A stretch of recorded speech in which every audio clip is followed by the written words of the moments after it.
Hi everyone, my name is Junlin He. In this video, I'm going to present my final project based on the paper Correction Filter for Single Image Super Resolution, Robustifying Off-the-Shelf Deep Super Resolvers. In this project, I replicated the central claim and the main contribution of the paper. To be more specific, in the paper, the authors proposed to use a filter to help alleviate the training data and testing data mismatching problem in the single image super resolution task. The authors claim that their method is effective and does improve the results. After doing various experiments, this project confirmed that the method proposed in the paper is reproducible and it does improve the results. The topic of this paper is the single image super resolution task. So what is exactly the single image super resolution? It can be defined as the task of taking an input of a low resolution and upscaling it to that of a high resolution. For example, suppose we are given this low resolution image. Our job is to do upsampling on it to get a high resolution image. People has been interested in this task for several decades and had put a lot of effort into it. It was not until the last few years that this task has shown some impressive results thanks to the development of deep learning. However, recently, several works has showed that the state-of-the-art deep learning-based methods are of limited use to our day-to-day life. The reason is that these methods can only handle the low-resolution images which are generated by the bicubic kernel. When applying these methods to images that generated by other kernels, their performance would drop significantly.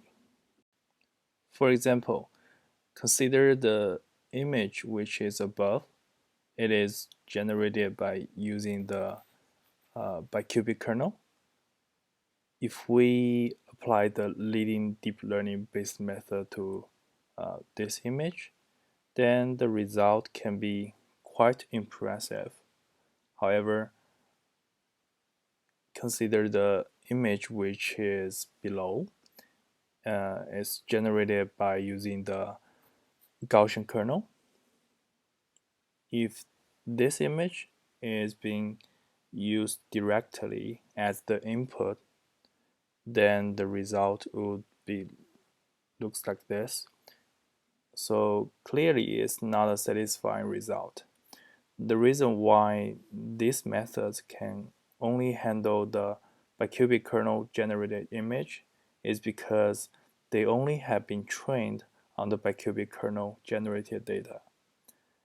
This problem is called the training data and testing data mismatching problem in the paper.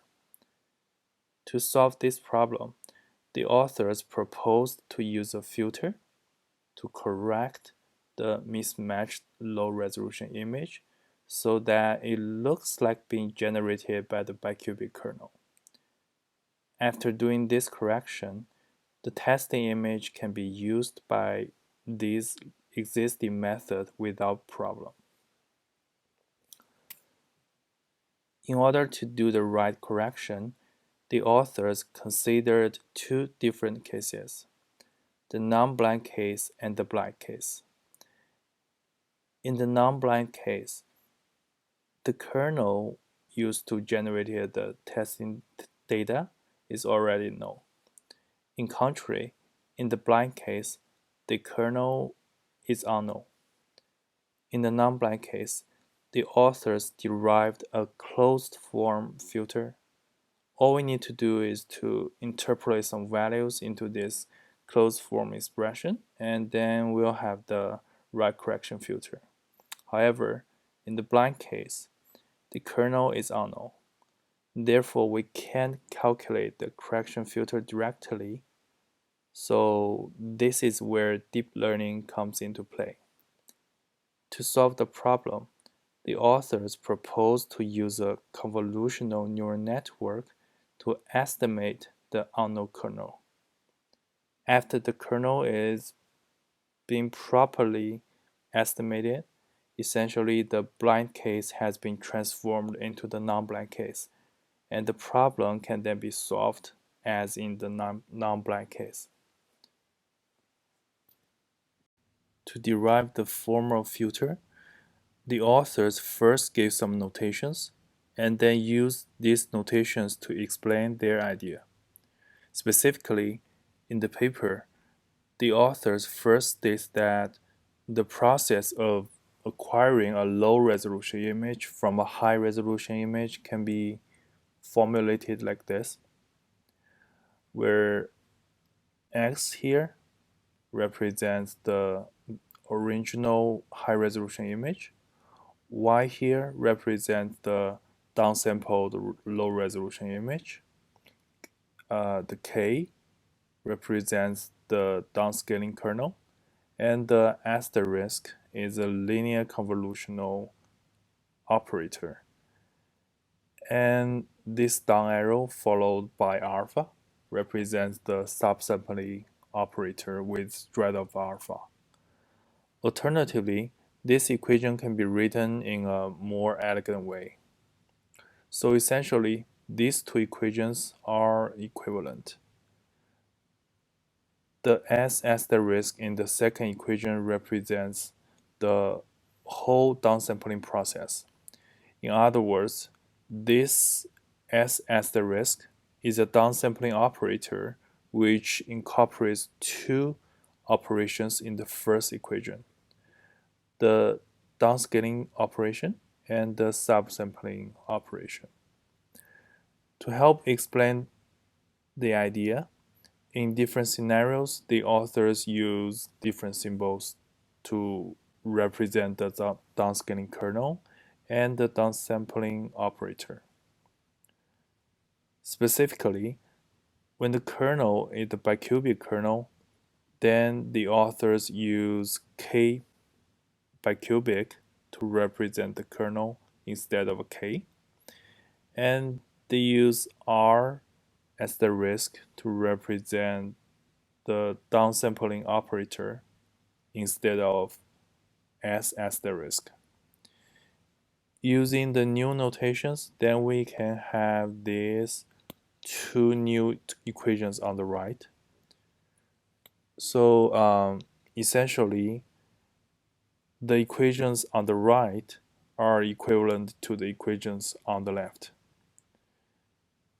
The only difference is that these two equations on the right are used to represent the bicubic kernel, this k bicubic, and the corresponding downsampling operator, while the two equations on the left are used to represent other types of kernels and downsampling operators.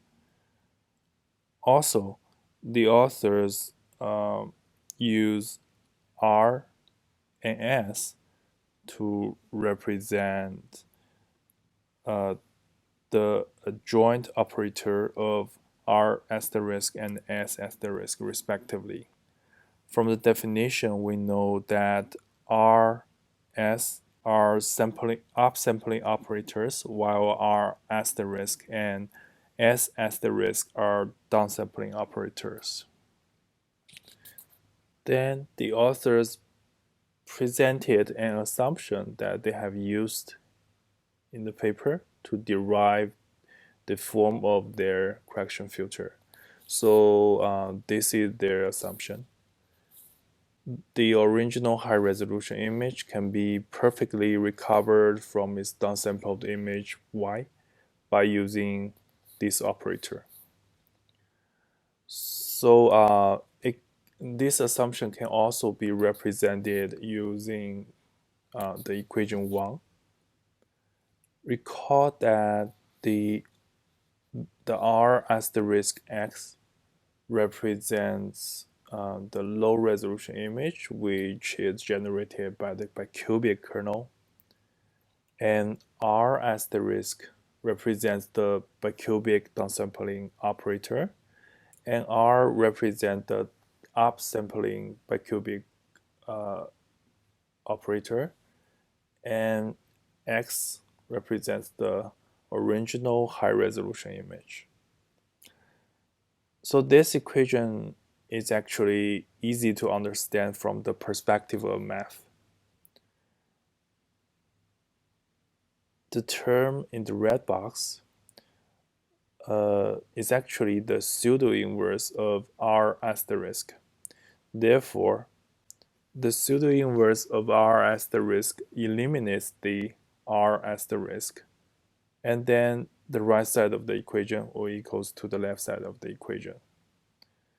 Therefore, if we are given a low resolution image R asterisk X, we can apply the term in the red box, and then we can get the original high resolution image X immediately. Although this assumption actually doesn't hold for natural images. However, empirically, people found that the right side of the equation is a fairly good estimation of X.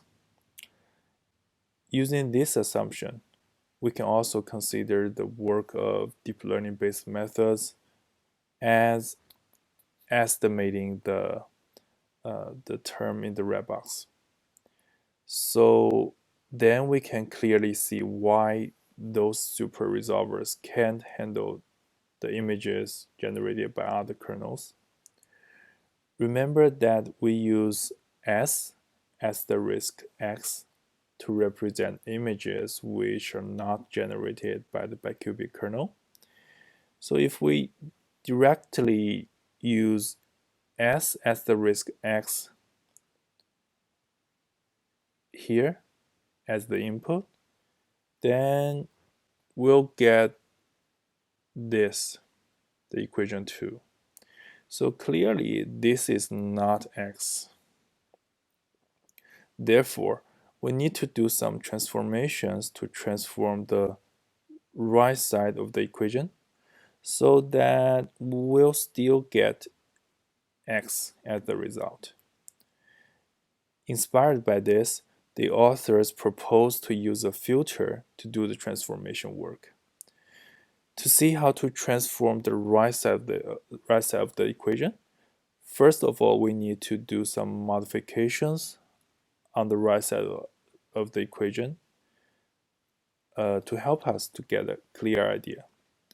Note that this term, S asterisk X, can be rewritten as this equation. This is because we replaced X using the equation 1. Then we can rewrite the equation 2 like this. As can be seen in the picture, the difference between the equation 2 and the equation 1 is that the equation 2 actually has an extra term in the middle of the expression, which I've shown it in the red box. So if we can manage to find a way to eliminate this term in the red box, then these two equations become exactly the same. To eliminate this term using math, we know that we can apply the inverse of this term. Then it will be eliminated. The inverse of this term is exactly the closed form of the correction filter in the paper. In practice, in order to calculate this term, the authors used the discrete Fourier transform and the inverse discrete Fourier transform to do the calculation. The correction filter can be rewritten in the form of discrete Fourier transform and inverse discrete Fourier transform like this. In the blind setting, we don't know the kernel K of testing data. Therefore, we can't calculate the correction filter directly. This is where the power of deep learning comes into play. The authors of the paper used a convolutional neural network to estimate the value of K. After the unknown kernel K is estimated properly, then essentially the blind case is transformed into the non-blind case, and then we can calculate the correction filter again. Here is the loss function used in the paper, and here is their algorithm. In order to replicate the correction filter and the algorithm described in the paper, I used the public implementation from the authors of the paper as a reference.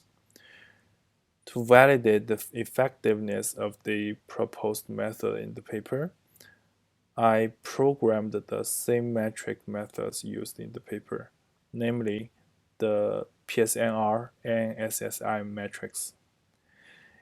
In terms of the super resolver, I use DBPN since it's being used most often in the paper. So for the next few slides, I will show my experiment results. First would be the results in non-blind case and then the blind case. These four pictures shows my result on the database BSD100. The first image is the original image. The second image is a low resolution image which is generated using the Gaussian kernel. The third image is the result of DBPN when not using the correction filter. And the fourth image is the result of DBPN when using the correction filter. As can be seen in these pictures, the correction filter does improve the perceptual quality of result image. So here is another result. The original image is also taken from the dataset BSD100.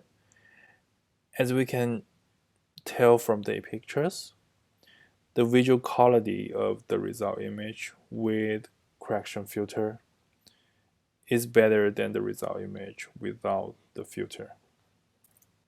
This table shows the metric results on dataset SET14. The left is PSNR and the right is SSIM.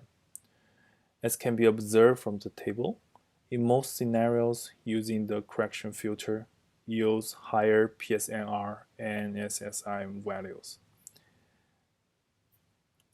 And this table shows my results on the dataset BSD100. Again, the correction filter leads to higher metric values except when the downscaling kernel is 4 and the standard deviation of Gaussian kernel is 2.5. So next few slides are my results in the blind case. This zebra image is from the dataset SET14. Again, with the help of convolutional neural networks, the correction filter approach shows better visual quality of the result image. Using PSNR and SSIM, I got similar results.